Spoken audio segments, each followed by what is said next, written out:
This is the day the Lord has made. Let us rejoice and be glad in it. Reflection on the 15th Sunday in Ordinary Time, Year C, the Good Samaritan. Overcoming bystander apathy. George Bernard Shaw, an English playwright, once said, "The worst sin toward our fellow creatures is not to hate them, but to be indifferent to them." That's the essence of inhumanity. In the US, every 13th of March, they celebrate the National Good Samaritan Day. This is to honor the death of Catherine Kitty Genovese. On March 13, 1964, Kitty was raped and stabbed outside her apartment building in New York City by Winston Moseley. They claimed that there were many witnesses to her brutal attack, but they refused to help. If only someone intervened during the attack, Kitty might have been alive. Since then, Genovese's murder has been synonymous with bystander apathy, a social psychological theory that states that individuals are less likely to offer help to a victim when there are other people present.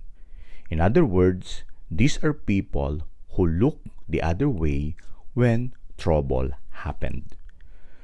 Jesus, in the parable of the Good Samaritan, wants us to overcome our bystander apathy.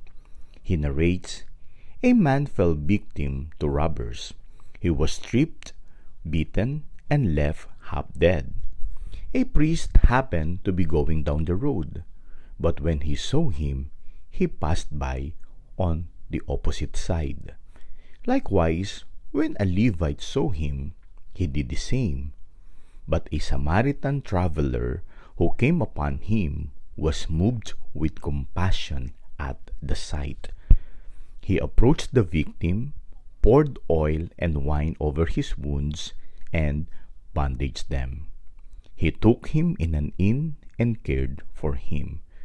Luke 10:30-34.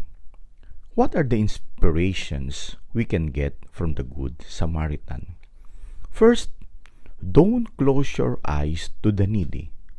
How many times have we ignored people who ask help from us?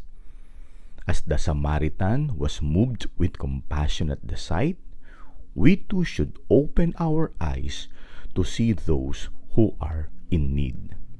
Second, don't walk away from the person who is in a desperate situation.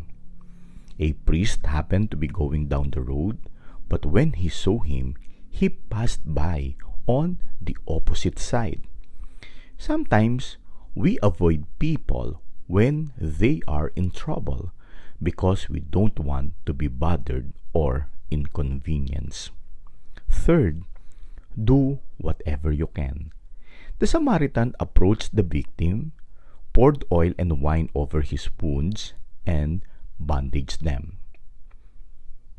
There is a Latin dictum which says, "Nemodat quod non habet."